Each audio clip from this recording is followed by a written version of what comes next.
조선 궁중비사. 마녀로 몰려 결국 옥에서 자결을 한 신숙녀. 모두가 만족하는 법이나 법 집행은 존재하지 않을 수도 있지만 적어도 약자를 짓밟거나 약자를 제물로 삼는 행위가 법의 이름을 걸쳐서는 안 될 것입니다. 그러나 억울한 사람이 없도록 해달라는 소박한 주문마저도 받아들여지지 않는 경우가 많았는데, 도덕적 낙인이 찍혀 사회 밖으로 내쳐진 한 인간에게 집단의 분노와 광기가 자행된다면 법은 어떻게 대처해야 할까요?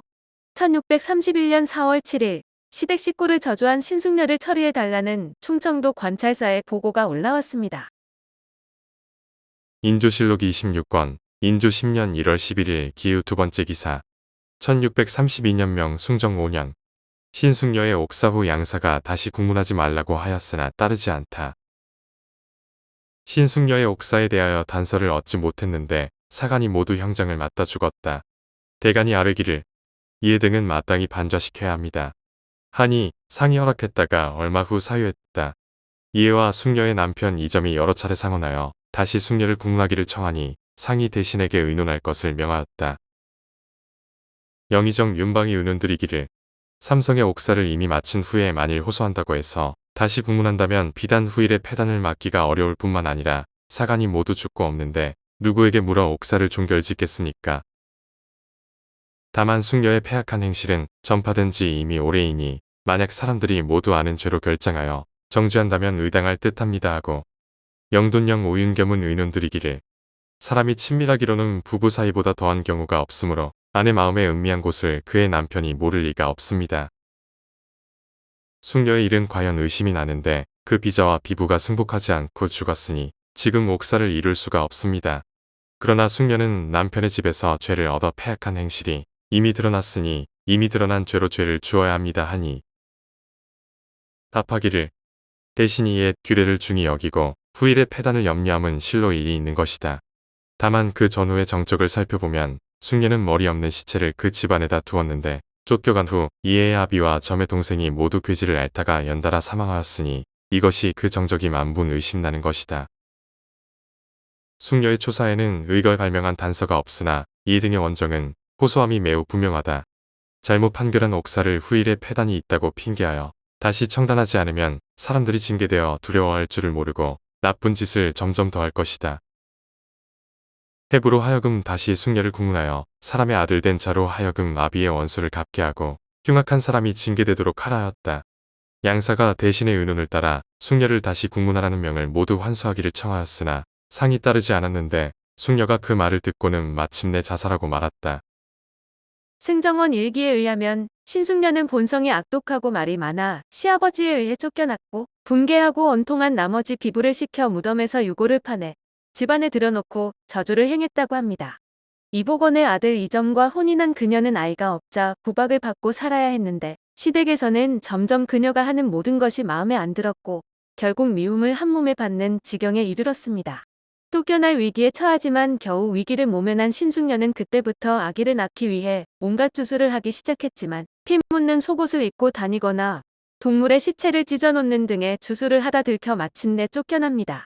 학대 끝에 쫓겨난 신숙녀는 무술인의 집에 찾아가서 복수를 할 방법을 물었다는데 그 후 그녀가 벌인 일은 무덤을 파헤쳐 목 없는 시신을 집에 가져다 놓거나 동물의 시체를 찢어서 넣어놓는 등의 기이한 일들이었습니다. 시부 이복원과 시백부 이효원, 시동생 이점이 잇따라 괴질에 걸려 죽어 이씨 일족이 신숙녀를 관에 고발했지만 그녀가 사족 부녀라 함부로 형추할 수 없으니 사건을 상부로 이송한다는 내용이었습니다. 조선시대에 쫓겨난 며느리의 복수치고는 상당히 무서운 방법이었음은 틀림없지만 주술이 사람을 죽인다는 논리적 근거는 없었습니다. 조정에서는 신숙녀의 행위가 부모를 죽인 강상범죄에 해당하는 만큼 신중히 다룰 필요가 있다며 추고 경차관을 청양으로 내려보냈습니다. 그러나 두 경차관 모두 혐의를 찾지 못하자 의금부는 죄상이 뚜렷하지 않으므로 신숙녀의 옥사를 혐의 없음으로 결론 내리게 됩니다. 저주죄인으로 지목되어 내달려 고통의 시간을 보낸 신숙녀가 자유의 몸이 되나 싶더니 죽은 이효원의 아들 이해의 격쟁으로 사건은 원점으로 돌아오게 됩니다. 재심을 요구한 이해는 인조반정의 공신으로 함릉군에 봉해진 이른바 권력가로 그의 고발로 신숙녀를 무혐의 처리한 추고, 경찰관 2사람이 도리어옥에 갇히고 신숙녀와 여종천하, 비부만수 등은 서울로 압송됩니다.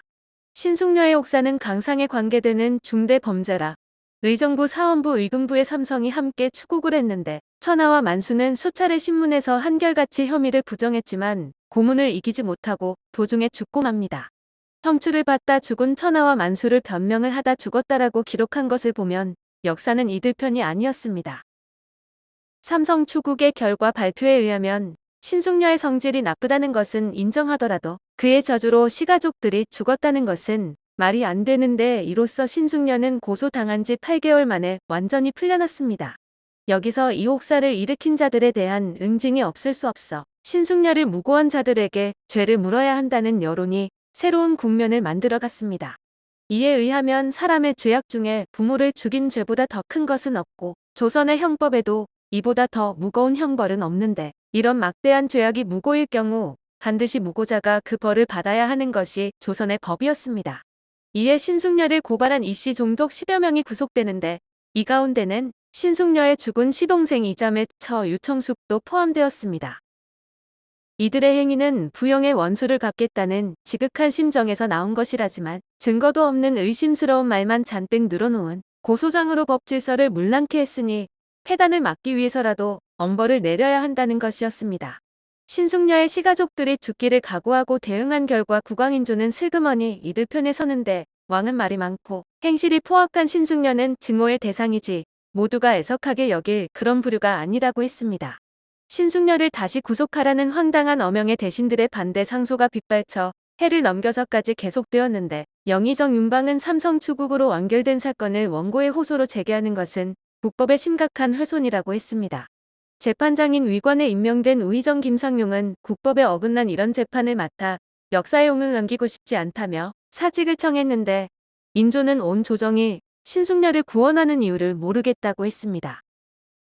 자신도 잘못된 판결을 바로 잡기 위한 것이라며 부모의 죽음을 밝히려는 효자들에게 죄를 씌우는 것은 효행을 위축시키는 결과를 가져올 것이라고도 했습니다. 그 사이 왕의 비위를 맞출 필요가 있었는지 영돈령 오윤겸은 신숙녀에게 저주죄를 물을 수 없다면 이미 드러난 사실 즉 시부모에게 태약질한 행위로 죄를 씌우자고 해 결국 신숙녀는 다시 구속되었습니다. 각 주장이 대치하는 사이 신숙녀의 시간은 속절없이 흘러갔는데 죽이든 살리든 결정을 내려야 할 사람들은 왕과 척을 지고 싶지 않거나 양심을 버리고 싶지 않아 이 핑계 저 핑계를 대며 판결을 지연시키고 있었습니다. 2년도 넘게 끌어온 묵사, 국법에 더 이상의 기대를 할 수 없었던 신숙녀는 1633년 6월 3일 감옥에서 목을 메어 자결을 합니다. 여성을 제물로 삼고 마녀를 만들어 가부장 공동체의 안녕을 도모했던 역사가 낯선 것은 아니지만 어느 정도 틀이 잡힌 조선 중기에 여성을 낙인 찍어 희생시킨 이 사건을 보면 정말 인조라는 임금은 말문이 막힙니다. 오늘은 마녀로 몰려 결국 옥에서 자결을 한 신숙녀였습니다.